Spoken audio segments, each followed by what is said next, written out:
हम singer baby Pandey आप सबके बीच में फिर से शिव चर्चा कथा लेके आ रहे हैं।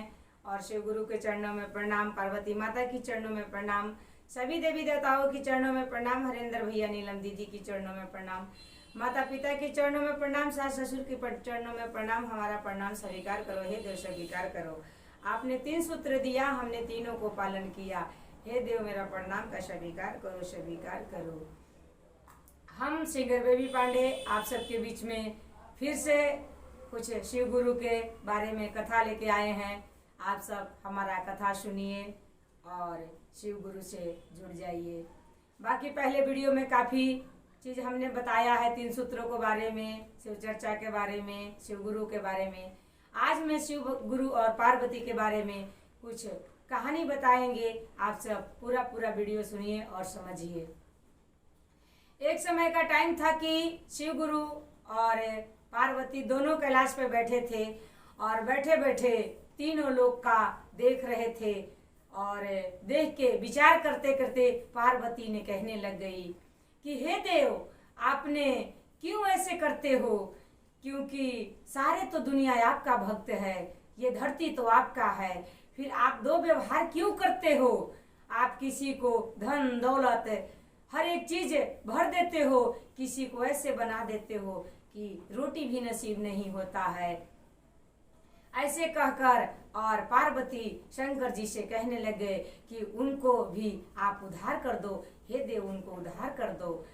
शंकर जी कहने लगे कि हे पार्वती, ये धरती है, ये माया है, आप नहीं समझोगी, इसलिए हम आपको क्या समझाएंगे, लेकिन समय आएगा तो हम आपसे जरूर परीक्षा लेंगे। पार्वती कही कि कोई बात नहीं शंकर जी, हम ऐसा कभी नहीं करेंगे कि बने को बनाएंगे और बिगड़े को बिगाड़ेंगे। जो बने रहते हैं वो आपको उसको बनाते हैं, और जो बिगड़े रहते हैं उसको आप बिगाड़ देते हैं। ऐसे कहकर पार्वती बहुत दुखी हो गई और भोलेनाथ और पार्वती दोनों कैलाश पे बैठे थे।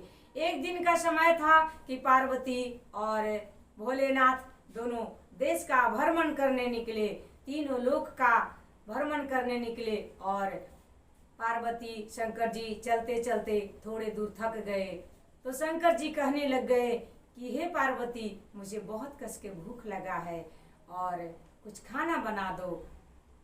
शंकर जी से तो उस टाइम पार्वती से उनको परीक्षा लेना था, इसलिए शंकर जी भूख की बहाने कर रहे थे कि आज पार्वती का परीक्षा ले ही लेंगे। पार्वती बोली कि भोलेनाथ, आप राशन पानी का जुगाड़ कर दो, हम चूल्हा करते हैं, आपके लिए कुछ भोजन बना देते हैं। इतने में भोलेनाथ निकल गए और निकल के छुप गए और छुप के अपने माया से 2 कुएं बनाए, जिसमें एक कुएं टूटा हुआ था और एक कुआं अच्छा था। और दोनों कुएं बनाकर और छुप के भोलेनाथ देखने लग गए कि पार्वती किस कुएं से ईंट उठाकर चूल्हा बनाती है। इतने में पार्वती इधर उधर चूल्हा के लिए ईंट ढूंढने लग गई, कहीं कुछ नजर नहीं आ रहा था। थोड़ा दूर आगे बढ़ी पार्वती तो वही दोनों शंकर जी के माया से बनाया हुआ कुएं दिखाई दिया। और पार्वती सोचने लग गई कि एक कुआं टूटे हैं, एक कुआं अच्छे हैं, किन में से ईंट उठा के ले जाऊं और चूल्हा बना दूं। फिर पार्वती मन में विचार की कि जो अच्छा है उसको क्या तोड़ना है, जो टूटा है उसी को तोड़ के ले जाते हैं और चूल्हा बना देते हैं। पार्वती उसी कुएं में से ईंट उठाई और जाकर चूल्हा बना दी।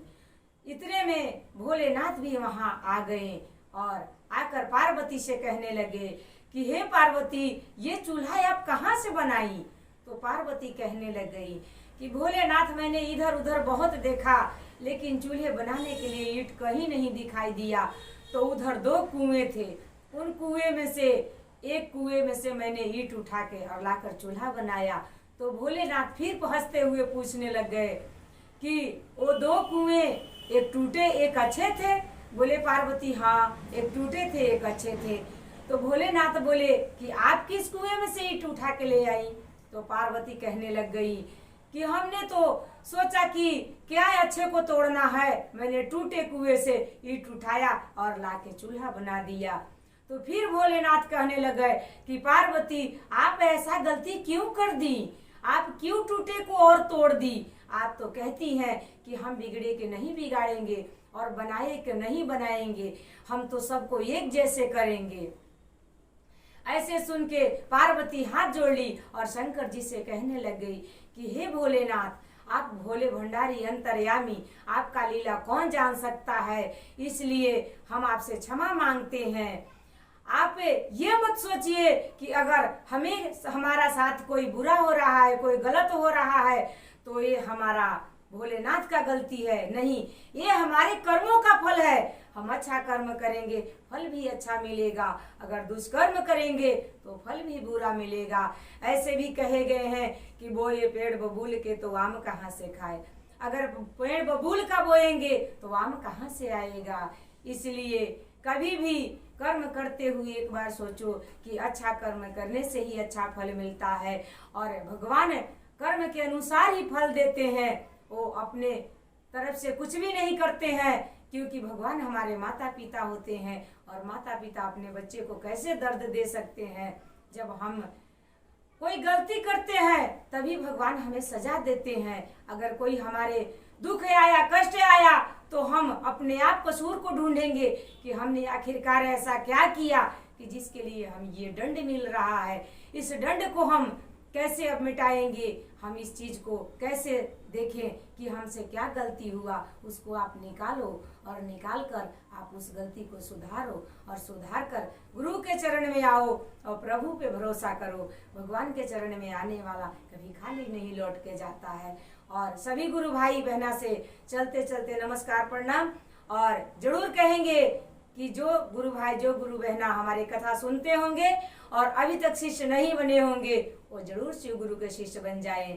और अगर किसी चीज की समझ में ना आए कि हाँ हम शिव शिष्य कैसे बनेंगे, वो कमेंट में लिखे, हम उनको अगला वीडियो में जरूर बताएंगे। हर हर महादेव।